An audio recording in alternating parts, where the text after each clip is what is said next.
Gold trusted gold buyers. మీరు తాకట్టు పెట్టిన బంగారాన్ని విడిపించి ఈ రోజు ఉన్న మార్కెట్ ధరకు కొనబడను.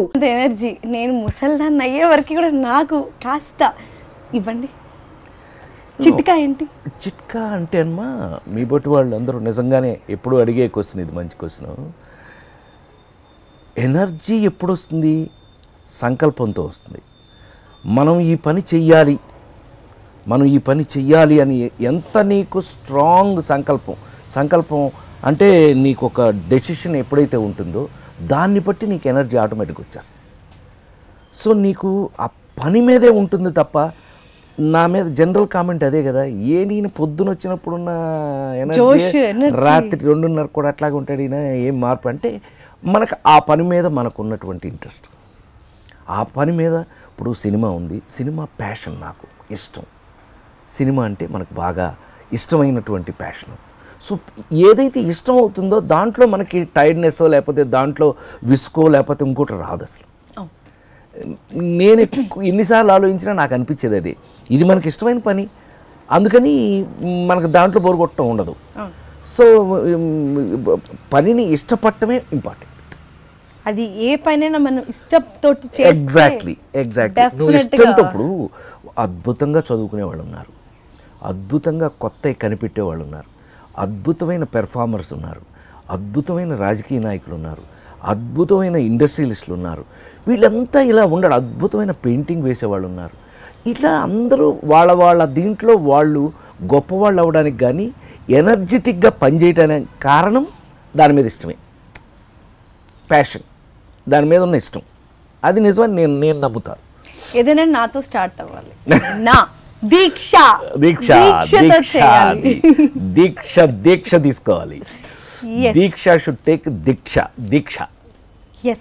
సో ఇప్పుడు ప్రతి ఒక్క సినిమా మీరు స్నేహం నుండి చూసుకుంటే ఇప్పుడు కాలేజ్ కుమార్ వరకు 245 సినిమాలు చేశారు. ఈ 245 డైరెక్టర్స్ మిమ్మల్ని ఊహించుకొని రాస్తారు అనే విషయం మాకు అర్థమైపోయింది. సో ఆ పర్టికులర్ క్యారెక్టర్ని మీరు ఆ సెకండ్స్లోనే ఎట్లా మోల్డ్ అయిపోతారు? ఇది యాక్చువల్గా ఏంటంటే మాకు ఫిల్మ్ ఇన్స్టిట్యూట్లోనే 2-3 సబ్జెక్ట్స్ చాలా ఉపయోగపడినాయి నాకు. అబ్జర్వేషన్, ఇమాజినేషన్, ఇంప్రొవైజేషన్, ఇవన్నీ మాకు అంటే అన్ యాక్టర్ ప్రిపేర్స్లో అంటే ఒక నటుడిని తయారు చేయడానికి సిస్టమ్స్ ఇవన్నీ. అందులో బాగా సక్సెస్ ఏంటంటే అబ్జర్వేషన్. ఇప్పుడు కథ రాసేవాళ్ళు కూడా మనలాంటి మనుషులే కదా, వాళ్ళ ఇమాజినేషన్లో ఎక్కడో చూసిన క్యారెక్టరు, ఎక్కడో తగిలిన క్యారెక్టరు, లేకపోతే ఒక ఇమాజినరీ క్యారెక్టరు ఏదో ఒకటి ఉంది అని అనుకో. ఫర్ ఎగ్జాంపుల్ అది మనం తీసుకోవటమే. మన అబ్జర్వేషన్లో ఇప్పుడు ఆ నలుగురు సినిమా ఉంది, ఆ నలుగురు సినిమాలో ఆ హెవీనెస్, ఆ రఘురామ్ అని ఆ పాత్రికేయుడు క్యారెక్టర్ అనుకోండి, వెంటనే మనం ఒక రామోజీరావు గారిను ఒక ఇట్లా మనకు తెలిసిన వాళ్ళు ఎవరిని అబ్జర్వ్ చేసిన దాంట్లో ఉంటుంది. దాంట్లో క్యారెక్టరేషన్ ఫిట్టింగ్ చేయాలి అని అంటే మా నాన్నగారు, ఆయనంత టీచరు, మా నాన్నగారు స్కూల్ టీచరు, ఆయనంత సీరియస్గా ఉండేవారు. సీరియస్నెస్ ఉంటే ఆయనది వాడటం, కొంచెం సరదాగా ఉన్నట్టయితే ఎన్టీ రామారావు గారు ఎలా బిహేవ్ చేశాడు ఇది వాడటం.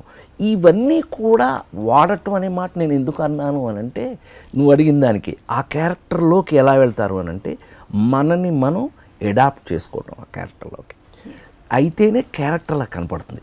లేకపోతే అన్నీ ఒకటిలా ఉంటాయి కదా.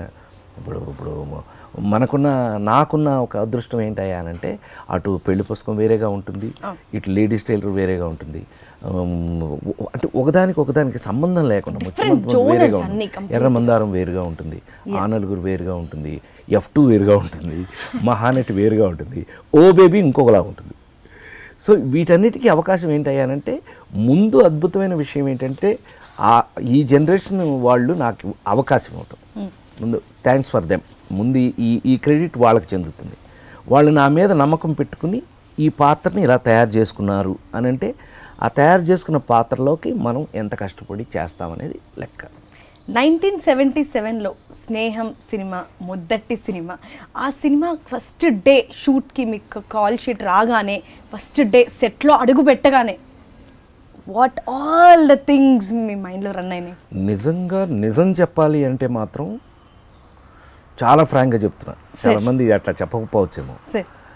ఫస్ట్ డే అంటే రాజమండ్రిలో ఒక కాలేజీలో షూట్ అదే కాలేజీ లోపల అంటే క్లాస్ రూమ్ లోపల జరిగే సీన్తో స్టార్ట్ చేసాం.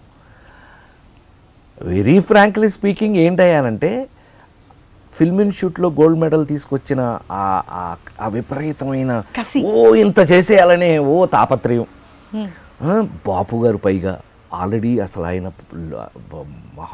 అద్భుతమైనటువంటి మహాదర్శకులు, వాళ్ళు ఎంత గొప్పవాడు బాపు గారు డైరెక్షను, ఇషాన్ ఆర్య అని ఇండియా లెవెల్లో కెమెరామెన్, ఇవన్నీ అందరూ ఉన్నారంటే నేను నిజంగా చెప్తున్నాను కంగారులోనే సగం అయిపోయింది. Very frankly speaking. అప్పుడు మనం ఇది ప్లాన్ చేసి చేద్దాం, ఇది అలా పెర్ఫామ్ చేద్దాం అంత సీన్ లేదు. అది చెప్పింది చేసేసి బయటకు వచ్చేటప్పటికే మనకి పాస్ అయ్యాం, అమ్మయ్య పాస్ అయ్యారా బాబు.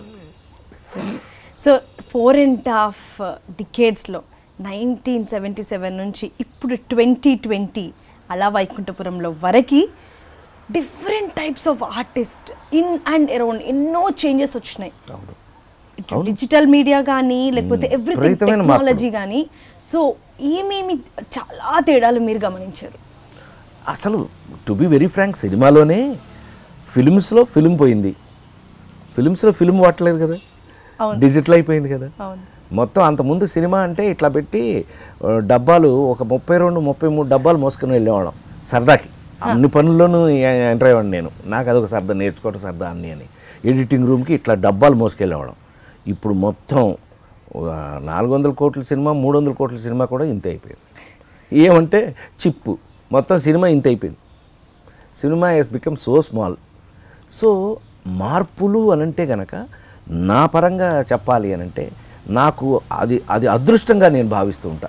ఎందుకనంటే మిచెల్ కెమెరా అని ఉండేది, ఇంత పెద్ద మన మాయాబజార్లు ఇవన్నీ తీసిన సినిమా కెమెరాలు ఇంత పెట్టి వస్తే ఇట్లా కెమెరా మూవ్ అవుతుంది. ఒక దాంట్లోంచి ఒక స్ట్రైట్గా వ్యూ ఫైండర్ కనపడదు, పక్కన వ్యూ ఫైండర్ వేరేగా ఉంటుంది, ఫ్రేమ్ వేరేగా ఉంటుంది. అందులో చూసి మూసి ఈ ఫ్రేమ్ని వీళ్ళు ఆ కెమెరా దగ్గర నుంచి ఇదిగో ఇప్పుడు వీళ్ళు తీస్తున్నారు 7D 5D ఈ కెమెరాల వరకు కూడా 5Dలు ఈ కెమెరాలు వచ్చేసినాయి కదా. అంటే ఏంటి, ఆ స్టిల్ తీసేస్తున్నారు, దాంతోనే సినిమా కూడా తీసేస్తున్నారు. అంత మార్పులు అంటే జనరేషన్లో మధ్యలో ఎన్ని రకాల కెమెరాలు మారుతూ వచ్చినాయి, ఎన్ని రకాల 3-4 జనరేషన్లు మారి వచ్చాను నేను ఇప్పటికి. ఇప్పుడు కుర్రాళ్ళు అంటే సూపర్ స్టార్ మహేష్ బాబు దగ్గర నుంచి బన్నీ అల్లు అర్జున్ దగ్గర నుంచి జూనియర్ ఎన్టీఆర్ దగ్గర నుంచి అందరూ లవ్లీ బాయ్స్ వీళ్ళందరితో పనిచేస్తున్నాను అని అంటే ఒక్కోసారి నమ్మబుద్ధి ఇది. ఎక్కడ స్టార్ట్ అయ్యాం మేము, కృష్ణ గారు, శోభన్ బాబు గారు, రామారావు, నాగేశ్వరరావు గారు, రామారావు గారితో దగ్గర నుంచి కృష్ణ శోభన్ బాబు గారితో మరీ ఎక్కువ, అన్నయ్య వాళ్ళిద్దరితో మరీ ఎక్కువ చేశాను. ఆ జనరేషన్ నుంచి ఇప్పుడు ఈ జనరేషన్ వరకు నెక్స్ట్ జనరేషన్స్ మారుతూ వీళ్ళందరితోనూ కూడా నేను బాగానే అడ్జస్ట్ అయ్యానని ఓబీబీ వరకు నమ్మొచ్చు. నువ్వు బోల్డన్ని మార్పులు, కెమెరాలు మారినాయి, ఆర్టిస్టులు పెర్ఫార్మెన్సెస్ మారినాయి.